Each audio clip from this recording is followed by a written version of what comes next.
Hey y'all, Mitchell Saltzman here. I'm the reviewer of Black Myth Wukong, and just a quick note about this review. As part of the embargo agreement set for this game, I am unable to show you footage beyond Chapter 2, which presents a bit of a problem because a lot of the technical issues that I have with this game that I specifically call out in this review occurred after Chapter 2, so I'm unable to actually show them. So we're going to do two different video reviews this time. This first one will abide by their restrictions and only show footage from the first two chapters, but we will also be posting a more complete review with the relevant footage added in on launch day.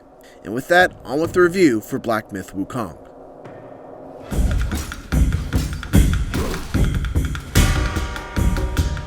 I've never been so utterly blown away, yet simultaneously so unbelievably frustrated by a game as I have been with Black Myth Wukong.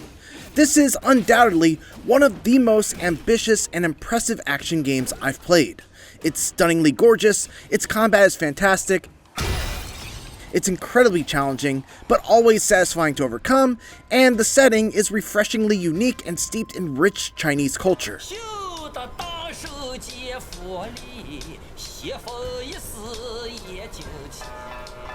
Despite all of that, it often feels like it's barely holding it all together. I suffered numerous crashes, despite having a top-of-the-line setup with a GeForce RTX 4090, not to mention the multiple times I fell through the ground and died in the final phase of a boss fight, or the way characters would randomly switch from English to Chinese, or the way the dialogue audio would just drop out altogether and leave me completely in the dark during an important cutscene. It's a rickety roller coaster for sure, and there were definitely spots during the ride where I was not having a great time. But taken as a whole, this is one adventure where the bumps are worth it.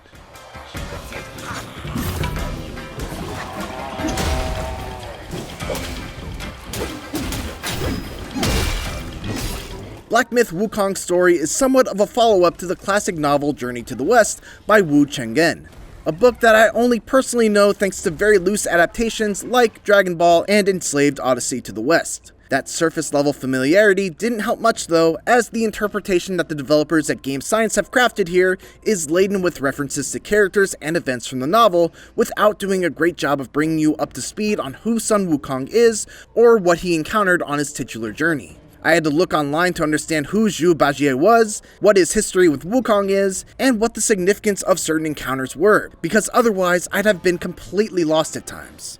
You play as the Destined One, a literal monkey who wakes up one morning and decides to set out on a roughly 40-hour journey to locate the 6 relics of Wukong.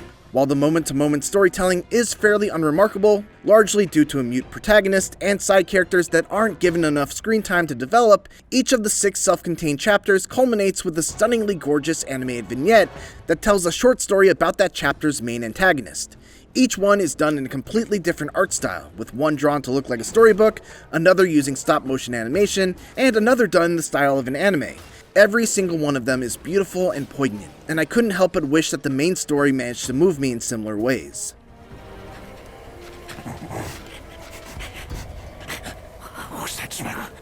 My initial read on Wukong was that it was a Souls-like, given the checkpoint system, the stamina bar that governs your actions in combat, and the dodge-heavy fighting style. But as it turns out, Wukong has more in common with traditional action games, like what you might expect from Bayonetta developer Platinum Games, than it does with anything that From Software has made. Most of the usual Souls-like conventions are missing. There's no penalty for death outside of respawning at the nearest checkpoint, you don't use a shared currency to level up your stats and purchase items or upgrades, and while there is gear and stats to consider, you largely just go and swap out the old equipment with the new, as opposed to making choices as to what kind of weapon or piece of armor you want to hold on to an upgrade. And even though I am a big fan of Souls-likes, ditching those mechanics feels like the right move for the game that Wukong is trying to be. It's far more forgiving, focused on keeping you in the action rather than poring over menus or retracing your steps to regain your lost currency after dying, and Wukong is a better, more distinctive game for it. To be clear though, when I say it's more forgiving, I don't mean that it's any less difficult than a From-style game. In fact, I'd go so far as to say that between this and Elden Ring Shadow of the Erdtree, I had more difficulty getting through Wukong's toughest challenges.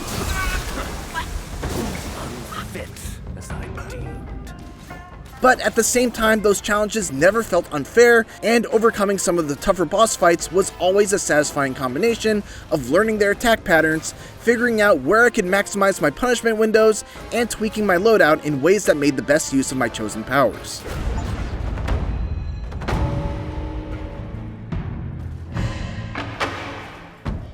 Combat in Black Myth Wukong is simple and elegant, thanks in part to some tools that are really fun to play around with. Success hinges on a delicate balance of Twitch reflex style gameplay mixed with careful resource management that largely revolves around a focus meter, which builds up when you land hits and perfectly dodge enemy attacks. You gain a focus point whenever that meter fills up, which you can then spend in the middle of a light attack combo for a varied combo, or you can just use a heavy attack on its own for a powerful strike that can be charged even further if 2, 3, or even 4 focus points are consumed all at once. You also have access to a small handful of spells, governed by a mana meter, that are versatile enough to be useful in a wide array of situations. The Immobilize spell, for instance, freezes enemies for a short time, allowing you to get in some quick hits and potentially stagger them to allow for even more free damage. Cloud Step turns you invisible and creates a decoy for your enemies to focus on while you break away, heal up, and then hit your foe with a surprise attack that can crit. Rock Solid briefly turns you into a statue that will cause an enemy's attack to bounce right off of you, giving you an opportunity for a counterattack. Ring of Fire creates a barrier around you that will initially repel enemies and grant you some health restoration, along with enhancing any stat-altering drinks that you may use while standing inside of it. And finally, there's my personal favorite, a Plug of Many, which lets you make multiple clones of yourself to all gang up on an enemy at once.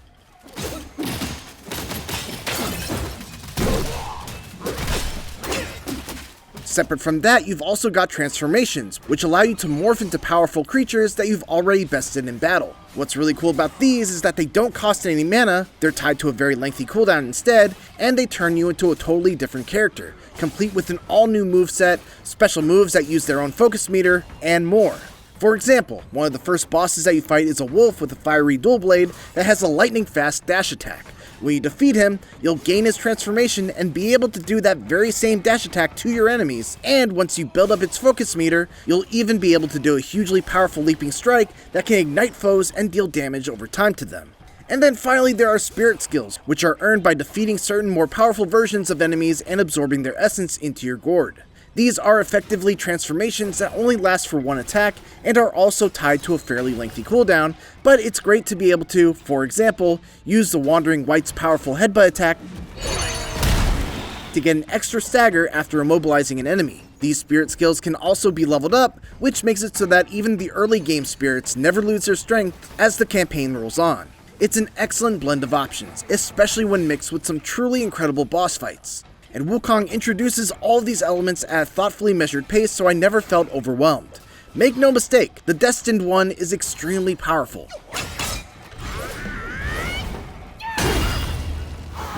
And being in control of him is definitely a heck of a power trip. Even beyond the many powers and abilities he has at his disposal, nothing beats the feeling of just slamming a 50-foot bow staff down onto an enemy's head.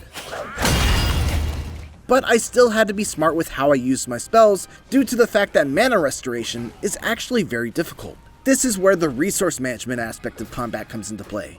I had to carefully consider what spells were actually worth the mana cost, whether I should save them for a more difficult second phase of a fight, and whether or not I could capitalize on the opportunity if I were to spend the mana in the first place. For instance, even though it's my most powerful spell, I often had to hold off on casting my Pluck of Many spell that duplicates my character since it has an extremely high mana cost. If I cast it at a bad time, the boss could simply wipe out all of my clones with an AoE attack before they even got a chance to get some damage in. Sometimes the adjustment I had to make when I was stuck on a boss was a simple change in how I used my abilities, and the act of coming up with a new strategy and having it pay off was always extremely satisfying. While boss battles are where Wukong is at its best, there's also a highly respectable amount of enemy variety in its regular fights. Level design is of the wide linear variety, usually with a clear main path that leads from checkpoint to checkpoint, but plenty of opportunities to venture off that path to discover optional goodies. The rewards for exploration are great too. I've found rare crafting materials to make new weapons and armor, special enemies that drop a new spirit skill, curio items that I could equip to enhance my build, and treasure chests that might permanently increase my max health, mana, or stamina, all of which made the time that I took to find them well spent.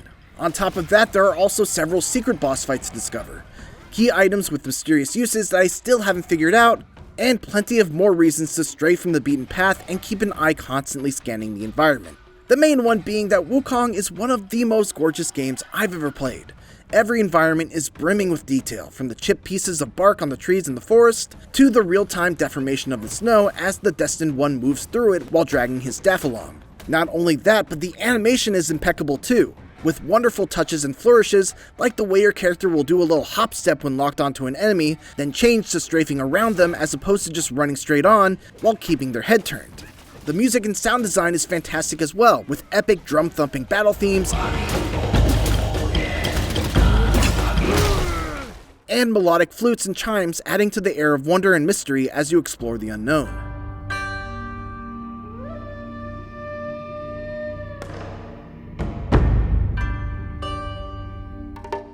All that said, this game really would have benefited from a map, plain and simple. The lands you explore in Wukong are beautiful, no doubt, but they're far too big and too crammed with secrets to not give you some sort of navigational help, especially the second and third chapters. This, along with the fact that it's aggravatingly hard to tell what obstacles can actually be climbed over and what's an invisible wall, can make exploration quite cumbersome. It's a good thing that the rewards are worth it.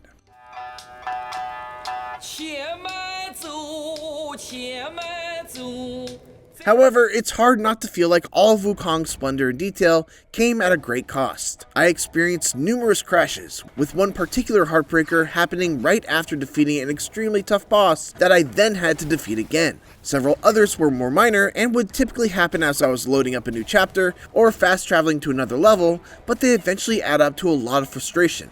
In addition to that, several times during important cutscenes, all dialogue, audio, and subtitles would drop out completely, leaving me without any clue as to what was being talked about and no way to rewatch the cutscene.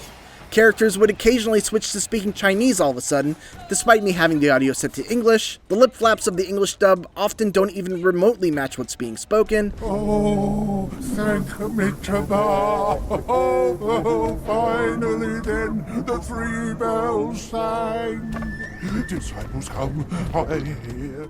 And most of the journal entries you find along the way haven't even been localized yet into English. The worst, though, was one particular fight in which the boss would plunge me down through the ground during the transition to its final phase, only to have me fall through the world once I regained control of my character. This kept on happening to the point where I thought my game was unavoidably bugged and I wouldn't be able to reach the end.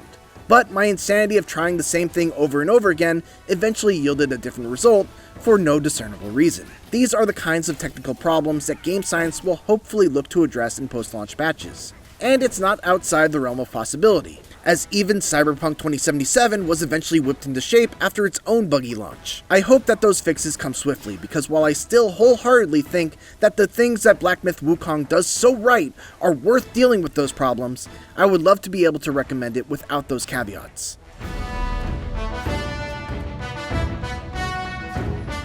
As Game Science's debut action game, Black Myth Wukong is mostly a great success, despite some major technical black marks and localization issues that are likely to cause some frustrations at launch.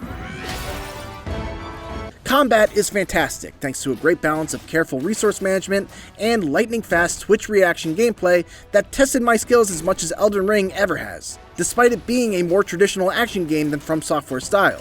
Not only that, but there are a ton of exciting boss battles, a great variety of enemies, and the world they inhabit is an absolute treat for the eyes and ears. Its story has its moments, but relies a bit too much on having prior knowledge of the events of Journey to the West, and it really could have used a map to make its rewarding exploration measure up to the strength of the combat. All said, its strengths more than carry it through, making Black Myth Wukong a great action game that could be even greater if Game Science can squash the bugs. For more Black Myth Wukong, make sure to check out the first minutes of the game, along with our guides for things it doesn't tell you and skills to get first. And for everything else, keep it here on IGN.